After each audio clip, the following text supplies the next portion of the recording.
Assalamualaikum warahmatullahi wabarakatuh. Perkenalkan, nama saya Yuni Mumtahana dari Prodi Keperawatan Pangkal Pinang tingkat 1, NIM 2014-40140. Baiklah, di sini saya akan menjelaskan tentang sistem perkemihan. Yang pertama ada ginjal, ureter, vesika urinaria atau kandung kemih, dan yang terakhir ada uretra. Di sini saya mempunyai gambarnya. Ini bagian-bagian sistem perkemihan. Untuk sebelah sini ada ginjal, ureter, vesika urinaria atau kandung kemih, dan yang terakhir ada uretra. Nah, di sini saya akan menjelaskan. Yang pertama, ginjal. Ginjal adalah salah satu organ penting dalam pembentukan urin.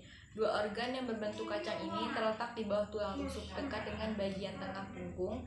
Ada beberapa fungsi ginjal yang turut berkontribusi agar Anda bisa buang air kecil, membuang limbah dan cairan berlebih dari tubuh, menyeimbangkan kadar air dan elektrolit di tubuh, melepaskan hormon yang mengontrol produksi sel darah merah, membantu menjaga kesehatan tulang dengan mengontrol kalsium dan fosfor. Ginjal nanti akan mengeluarkan urea dari darah lewat unit penyaringan kecil yang disebut nefron. Setiap nefron biasanya terdiri atas bola yang dibentuk dari kapiler darah kecil atau glomerulus dan tabung kecil atau tubulus ginjal. Bersamaan dengan air dan limbah lainnya, urea akan membentuk urin saat melewati nefron dan menuju tubulus ginjal. Yang kedua ada ureter. Ureter adalah organ yang berbentuk tabung kecil yang berfungsi mengalirkan urin dari pelum ginjal ke dalam buli-buli. Pada orang dewasa panjangnya kurang lebih 20 cm. Dinding terdiri atas mukosa yang dilapisi oleh sel-sel transisional, otot polos sirkular dan longitudinal yang dapat melakukan peristaltik atau kontraksi guna mengeluarkan urin ke buli-buli. Ureter merupakan bagian dari sistem urinarius, yaitu sistem tubuh yang berperan dalam proses pembentukan dan pembuangan sisa metabolisme dan kelebihan cairan dalam bentuk urin disebut juga sistem perkemihan.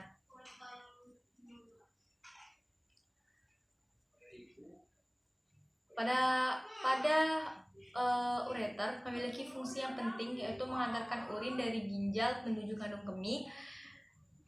Lapisan dinding ureter yang terdiri dari otot-otot polos sirkuler dan longitudinal menimbulkan gerakan peristaltik atau berkontraksi setiap 5 menit sekali guna mendorong air kemih, kemudian disemprotkan dalam bentuk pancaran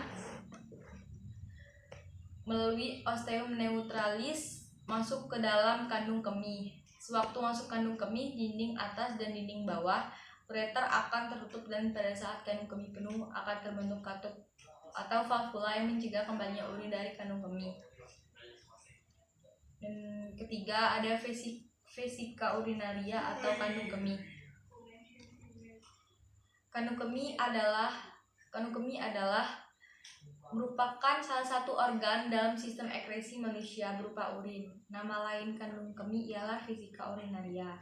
Kandung kemih atau vesika urinaria merupakan salah satu organ dalam sistem ekskresi manusia atau urin yang berfungsi untuk menampung urin sementara sebelum dibuang melalui proses buang air kecil atau BAK. Kandung kemih yang merupakan organ berbentuk seperti kantong yang disusun oleh otot yang saling beranyaman. Organ ini terletak di rongga pelvis di belakang pubis. Normalnya kandung kemih menyimpan sekitar 500 ml urin. Fungsi kandung kemih untuk menyimpan urin sebelum dikeluarkan melalui proses buang air kecil. Biasanya kandung kemih hanya menyimpan sekitar 500 ml urin, tapi kapasitas maksimal yang dapat disimpannya jauh lebih besar.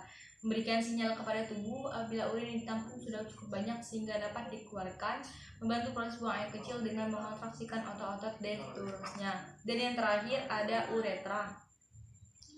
Uretra adalah saluran yang menghubungkan kantung kemih ke lingkungan luar tubuh. Uretra berfungsi sebagai saluran pembuang baik pada sistem kemih atau ekskresi dan sistem seksual pada pria. Berfungsi juga dalam sistem reproduksi sebagai saluran pengeluaran air kemih. Baiklah, sekian dari penjelasan singkat dari sistem perkemihan. Saya akhiri, terima kasih. Wassalamualaikum warahmatullahi wabarakatuh.